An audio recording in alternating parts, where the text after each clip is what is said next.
이야기는 평범한 도시의 오래된 건물에서 시작됩니다. 이 건물에는 매일 새벽마다 묵묵히 빗자루를 드는 한 남자가 있습니다. 낡은 작업복, 세월의 흔적이 묻은 손, 그리고 그 속에 감춰진 고요한 품격. 사람들은 그를 청소부 아저씨라고 불렀지만 아무도 그의 정체를 알지 못했습니다. 그는 바로 이 건물의 진짜 주인이었습니다. 김동수 72세. 아내를 일찍 떠나보내고 혼자 아들을 키운 아버지. 젊은 시절 막노동부터 시작해 허름한 건물 하나를 사들일 수 있을 만큼 평생을 성실하게 살아왔습니다. 세월이 흐르고 그는 더 이상 돈을 줬지 않았습니다. 그러나 그는 건물 청소를 직접 했습니다. 이유는 간단했습니다. 내가 땀 흘려 산 이 건물 내가 직접 지키고 싶다. 사람들은 그를 청소부로 여겼지만 그는 개의치 않았습니다. 묵묵히 청소하고 고장난 수도꼭지를 고치며 입주자들 몰래 관리비를 깎아주기도 했죠. 주인 노릇보다는 사람 노릇이 먼저였던 그였습니다. 김준호 34세. 국내 굴지의 IT 기업에서 일하는 유능한 남자. 대학 시절 장학금으로 유학까지 다녀온 자수성 가형 인재입니다. 하지만 그는 아버지의 삶이 늘 못마땅했습니다. 건물주라는 사실을 숨기고 청소부로 사는 아버지를 부끄러워했습니다. 아버지, 이제 그만 청소 좀 그만하세요. 체면이라는 것도 있어야죠. 체면이 밥 먹여주냐? 나는 내가 선택한 삶을 살고 있을 뿐이다. 두 사람의 대화는 늘 평행선을 달렸습니다. 하지만 준호는 아버지를 원망하지는 않았습니다. 그저 세상의 눈이 아버지를 우습게 볼까봐 걱정되었을 뿐이었습니다. 준호는 오랜 연애 끝에 여자친구 수연과 결혼을 결심합니다. 수연은 다정하고 총명한 여자였지만 그녀의 부모는 조금 달랐습니다. 특히 그녀의 아버지인 박 사장은 중소기업을 운영하며 체면과 자존심이 강한 사람이었습니다. 상견례는 고급 한정식집에서 열렸습니다. 조용한 방 안에는 두 가족이 마주 앉아 있었고 수연 씨의 아버지 박 사장님은 고급 양복에 명품 시계를 차고 계셨습니다. 그의 아내분 역시 단정하게 정장을 차려입고 오셨습니다. 반면 준호 씨의 아버지 김영수 씨는 소박한 셔츠에 다른 구두를 신고 오셨고 손에는 굳은 살이 가득했습니다. 영수 씨는 무슨 일을 하십니까? 박 사장의 말투에는 미묘한 날이 서 있었습니다. 저는 이 근처 건물 하나에서 관리 일을 하고 있습니다. 청소와 유지 보수 같은 일을 하고 있지요. 그 말을 들은 박 사장의 표정이 미묘하게 일그러졌습니다. 곧장 잔잔하던 목소리가 낮게 깔렸습니다. 아, 청소일 예. 세상엔 다 각자의 역할이 있으니까요. 하지만 말입니다. 우리 수연이도 고생만 하며 살게 하고 싶진 않아서 말이지요. 수연은 당황한 듯 아버지를 바라보며 말렸습니다. 아빠, 그런 말씀은 좀 조용히 해라. 난 사실대로 말하는 거다. 박 사장은 준호를 바라보며 다시 확인하듯 물었습니다.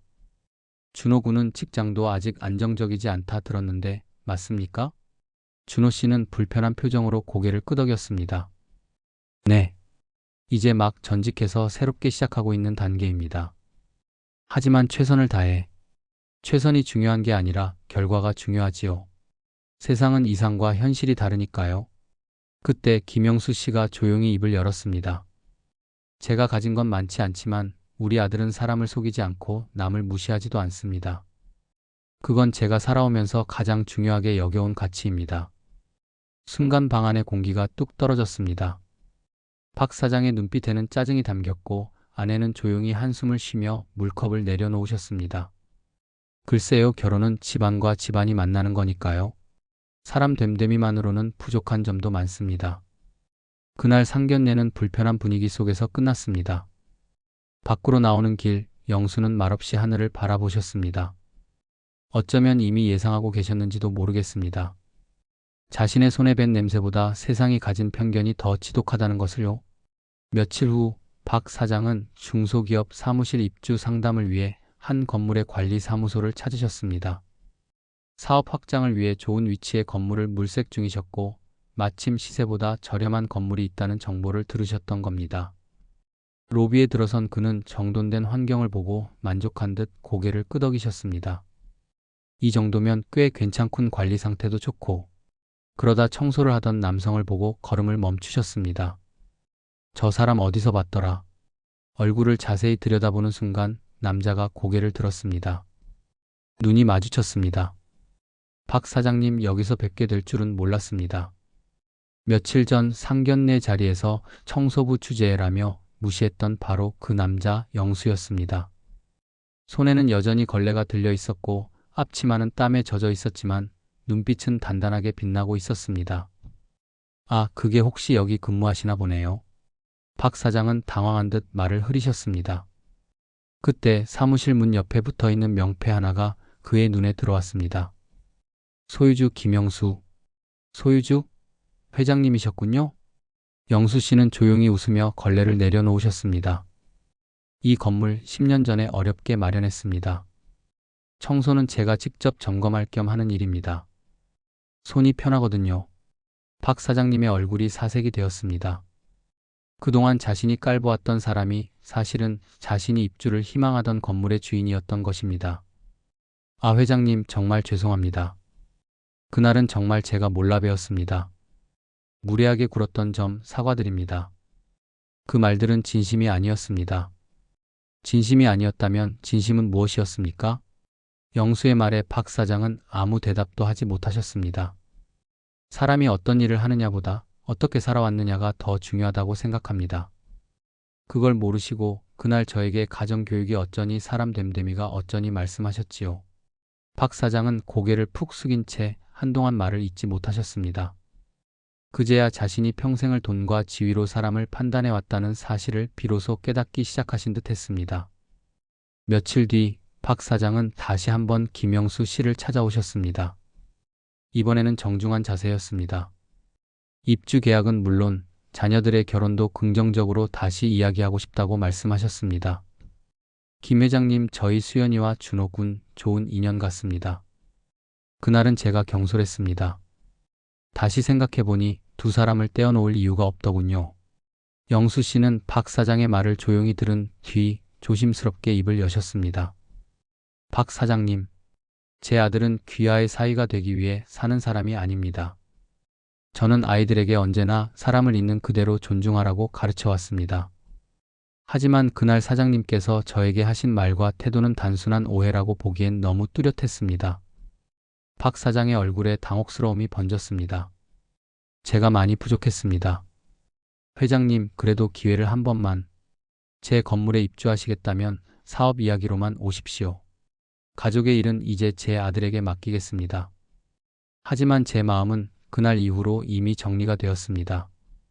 영수 씨는 고개를 숙이며 마지막 말을 전하셨습니다. 자식을 사랑하신다면 진심으로 그들을 존중해 주시기 바랍니다. 그게 부모로서 가장 먼저 해야 할 일이 아닐까 싶습니다. 박 사장은 더 이상 아무 말도 하지 못하셨습니다.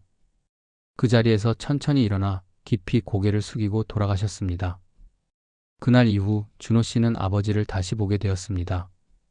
늘 조용히 청소를 하던 그 모습 뒤에 한 가정의 기둥으로서의 자부심과 책임이 숨어 있었던 것을 뒤늦게 깨달으셨습니다. 아버지 왜 말씀 안 하셨어요? 이런 훌륭한 분이신데 말한다고 뭐가 달라지겠느냐? 내가 누구든 남을 배려하고 부끄럽지 않게 살면 된다고 생각했다.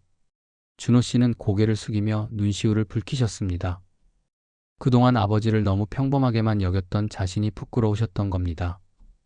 이제야 알겠어요. 아버지가 어떤 분이셨는지. 저도 아버지처럼 살고 싶습니다. 정직하게, 당당하게요. 영수 씨는 아들의 어깨를 가볍게 두드리시며 미소 지으셨습니다. 그 말이면 됐다. 내가 사람답게 살 수 있다면 나는 그것만으로 충분하다.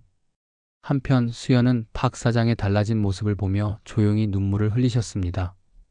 무엇보다 부모님이 자신의 선택을 존중하게 된 것에 대해 감사한 마음이 드셨습니다. 박 사장도 달라지셨습니다. 건물 입주 이후 그는 김영수 씨를 단지 건물주가 아닌 인생에 큰 가르침을 준 어른으로 대하기 시작하셨습니다.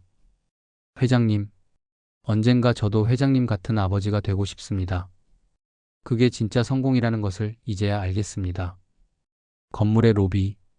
여전히 김영수 씨는 매일 아침 걸레를 들고 직접 바닥을 닦고 계십니다. 지나가는 입주자들은 그를 향해 반갑게 인사합니다. 회장님, 좋은 아침입니다. 그는 한결같이 고개를 끄덕이며 미소를 지으십니다. 좋은 아침입니다. 오늘도 안전하고 행복한 하루 되시길 바랍니다. 그 모습은 전과 같지만 사람들의 시선은 달라졌습니다. 그는 더 이상 청소부가 아닌 삶의 깊이를 보여준 존경받는 어른으로 기억되고 있습니다. 그리고 그가 남긴 말 한마디는 오랫동안 이 건물 사람들의 마음속에 남아 있습니다. 사람의 가치는 겉으로 보이는 것보다 그 마음에 달려 있습니다. 결국 준호 씨와 수연 씨의 결혼은 조용히 무산되었습니다. 두 사람은 서로를 좋아했지만 부모 세대의 갈등과 가치관의 차이를 넘기는 쉽지 않았습니다. 무엇보다 영수 씨는 아들이 상대의 외형이 아닌 내면을 먼저 바라보는 사람과 인연을 맺기를 바라셨던 것입니다. 준호 씨는 더 단단한 어른이 되었습니다. 그는 아버지를 깊이 존경하며 하루하루를 정직하게 살아가고 있습니다. 수연 씨 역시 아버지의 변화와 영수 씨의 태도를 통해 큰 깨달음을 얻었고 자신만의 길을 묵묵히 걸어가고 있습니다. 세상은 종종 겉모습으로 사람을 판단합니다. 하지만 진짜 사람의 가치는 그 속에 담긴 마음과 살아온 발자취에 있습니다. 겸손은 약함이 아니라 강함의 표현입니다. 누군가를 무시하기 전에 그가 살아온 시간을 한번 들여다보세요. 진짜 감동은 바로 거기서 시작됩니다. 오늘의 사연은 어땠나요? 재밌으셨나요? 앞으로도 꾸준히 좋은 감동 사연을 전달드리겠습니다. 구독과 좋아요 부탁드립니다.